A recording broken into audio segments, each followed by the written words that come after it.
मग काय रस्त्याने जाताना असं काही दिसन माहित नव्हतं. मग काय चला मग राम मंडळी, मी तुमचं लाडका रुपये आपले छोट्या सर्व स्वागत आहे. चला मग मी काय सकाळी सकाळी कॉलेजला चाललो होतो, 9 वाजले होते. मग तेवढ्यात काय आम्हाला गाडी दिसली मागून, पुढून नुसते ठोकेली होती. मग काय काही क्रेन येत होतं त्याला. तर काय मग काही कॉलेजमध्ये पोहोचल्यानंतर आम्ही गाडी लावली पार्किंगमध्ये गाडी लावल्यानंतर मी डायरेक्ट वर्गापाशी आलो. वर्गापाशी बघितलं तर वर्गामध्ये घुसलो होतं, तर कोणी दिसेना भाई. एक पोर. मग काय वर्कशॉपच्या रस्त्याने खाली निघालो आम्ही लवकर. तिथं कोण दिसलं होतं. मग काय सरांनी आम्हाला डायरेक्ट मीटिंगमध्ये आणलं. हो, मीटिंगमध्ये सगळे पोरं होते. काय बघा तुम्ही, मीटिंग चालू होती आमची कशाची माहिती तुम्हाला सांगतो. सगळे पोरं जमा झाले ते, आपले शिक्षक ते बी होते सगळे. मग काही सरांनी स्क्रीन चालू केली वर. मग काय तेवढ्यात मीटिंग जॉईन केल्यानंतर मग काही टाटा कंपनीची मीटिंग होती आमची संग. मीटिंग केल्यानंतर मग तेवढं 1 वाजता मीटिंग संपली, बाहेर येऊन भाऊ रिएक्शन वेगळंच करत होता.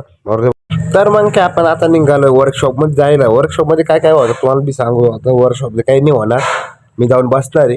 मग काय तेवढंच आता 3 तास बसणार आहे, निघणार आहे. मग तेवढं 3-4 तास झाले, आपली 4 वाजले आणि निघाला होता घरी. निघताना रस्त्याला लवकर झाडला पाणी गीत देत होते सर ते. मग काही तेवढा रिक्षा धरली भाऊ. आपल्याकडे होते 15 रुपये. काकाला डायरेक्ट पटवणार होतो 15 रुपयातच भाऊ. त्याला मग काका 15 रुपये घेऊन चला. मग तेवढ्यात घरी पोहोचलो हो. काकाने 15 रुपये घेतले. चला मग उद्याचे ब्लॉग पण तुम्हाला ब्लॉग आवडला असेल नक्की लाईक कमेंट करा आणि फॉलो करायला विसरू नका.